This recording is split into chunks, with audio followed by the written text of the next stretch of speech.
नसीराबाद की town committee chairman engineer Mohammad Yousuf Chuto पारां नसीराबाद शहर के सरसब्द बनाइण ऐं माहौलियाती आलूदगी खां बचाइण लाइ अॼु 1 अगस्त खां 14 ताईं शहर जे मुख़्तलिफ़ जायुनि ते मुख़्तलिफ़ वण लॻाइण लाइ वणकारी मुहिम जी इफ़्तिताही तक़रीब मुनक़िद कई वई।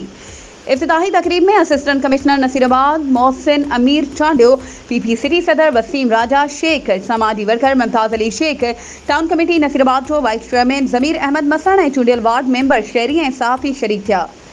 इन मौके ते इफ़्तिताही तक़रीब के ख़िताब कंदे ऐं सहाफ़ियुनि सां ॻाल्हाईंदे टाउन कमेटी नसीराबाद जे चेयरमैन इंजीनियर मोहम्मद यूसुफ चुटो चयो त मां पंहिंजी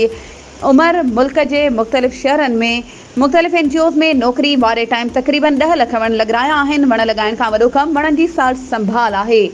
तव्हांखे गॾु करण जो मक़सदु इहो आहे त हर माण्हू जेकॾहिं पंहिंजे हिसे जो कमु करे त असांजो शहर मुख़्तसिर अरसे में सरसब्ज़ ऐं शादाब बणिजी वेंदो। हुन चयो त असां अॼु खां 14 ताईं रोज़ जे बुनियाद ते शहर जे मुख़्तलिफ़ रोडनि, रस्तनि, स्कूलनि, सरकारी इमारतुनि, क़ब्रिस्ताननि ऐं नसीराबाद जे विच मां गुज़रंदड़ आर्थरवाह जे कड़नि ते निम, सोंजड़ो, कोनू, टाली, बेदमुश्क, सिंधी बबर समेत मुख़्तलिफ़ क़िस्मनि खां 1500 ॿूटा लॻाईंदासीं। वधीक ख़बरुनि ऐं अपडेट्स जे लाइ असांजे चैनल खे सब्सक्राइब कयो ऐं हा, बेल आइकन खे प्रेस करणु न विसारिजो त जीअं असांजी हर नई अचण वारी वीडियो तव्हां ताईं पहुची